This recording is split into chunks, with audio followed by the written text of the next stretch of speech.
नमस्कार, सुस्वागतम. तुमच्या सगळ्यांचं स्वागत आहे माझ्या चॅनलमध्ये, ज्याचं नाव आहे ड्रॉ विथ डॉक्टर गौरी. आज मी तुम्हाला हत्ती काढायला शिकवणार आहे.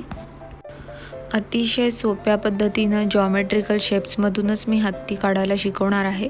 फक्त याआधीच्या व्हिडिओजमध्ये मी 1 मिनिटात प्राणी काढायला शिकवत होते, पण काही जणांची अशी रिक्वायरमेंट होती की अजून स्लो थोडेसे व्हिडिओ दाखवले तर व्हिडिओ बघत आम्हाला चित्र काढता येईल. त्यामुळे मी हा व्हिडिओ थोडासा नॉर्मल स्पीड ठेवून केलेला आहे, जेणेकरून हा व्हिडिओ बघून काही जण चित्र काढतात तर त्यांना काढायला सोपं जावं, म्हणून मी हा व्हिडिओ स्लो बनवत आहे, जेणेकरून ते बघत तुम्हाला काढता येऊ शकेल. सुरुवातीला मी एक ओव्हल शेप काढला, म्हणजे अंडाकृती आकार, जो हत्तीच्या बॉडीचा आहे, आणि एक गोल जो डोक्याचा भाग आहे तिथे काढून घेतला. आणि आता काही रेक्टँग्युलर शेप्स, जे पायाचा भाग आहे तिथे मी काढून घेत आहे.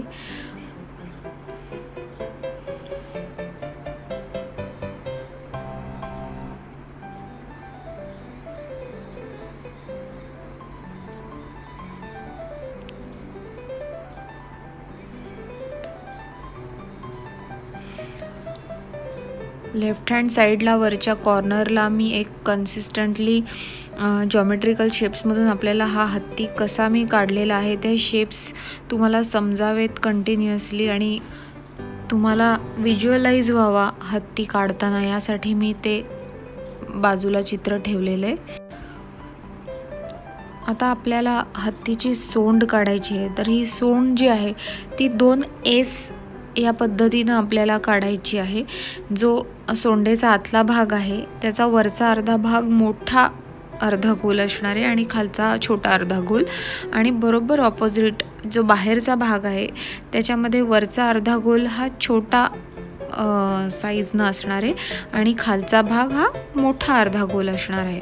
तर तुम्ही काढताना बघू शकता.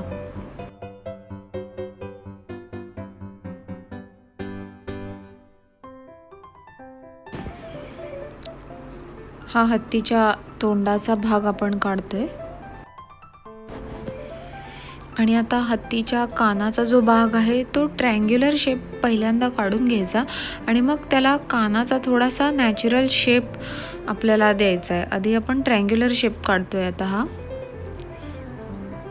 आणि त्यानंतर कानाला असणाऱ्या सुरकुत्या किंवा यानुसार कानाचा भाग आपण थोडासा त्याला नॅचरल शेप देणार आहोत. आता त्या गोलामध्येच आपल्याला जो डोक्याचा हत्तीचा भाग आहे तर त्याला जो त्याचा नॅचरल शेप आहे तो आपण काढून घेतला कपाळाच्या ठिकाणी. आता आपण जे जॉमेट्रिकल शेप सुरुवातीला काढून घेतले त्याच्या बाजूनं आता आपण त्याला नॅचरल शेप फक्त देऊन घेत आहोत. म्हणजे पायाचा भाग आपण सुरुवातीला खांबाप्रमाणे काढला होता त्याला आता नॅचरल शेप देऊन घेऊया.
आता ऑलमोस्ट 3 ते 4 मिनिटात आपला हत्ती काढून झालेला आहे. आता आपण बॉर्डर करून घेऊया हत्तीला.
आता पोटाला जी गोलाई असते ती दिसण्यासाठी आपल्याला कशा प्रकारे शेडिंग करायला लागेल ते मी इथे दाखवतेय।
आता या हत्तीला ऑलमोस्ट गरजेपुरतं शेडिंग करून पण रेडी आहे। लेफ्ट कॉर्नरमध्ये जे जॉमेट्रिकल शेप्स आपण काढले होते, ज्याच्यापासून आपण हा हत्ती काढला, ते मुद्दामून मी ठेवलेले आहेत जेणेकरून तुम्हाला ते कंटिन्युअसली व्हिज्युअलाइज होत राहावं। आता हे हत्तीचं पोर्ट्रेट रेडी आहे। ह्या पद्धतीनं नक्की काढून बघा। उपयोगी वाटल्यास नक्की लाईक करा, शेअर करा तुमच्यासारख्याच काही जणांना। तुम्हाला अजून कुठले प्राणी शिकण्याची इच्छा आहे तेही मला नक्की कळवा आणि अजून सबस्क्राईब केलं नसेल माझ्या चॅनेलला तर नक्की करा। थँक्यू।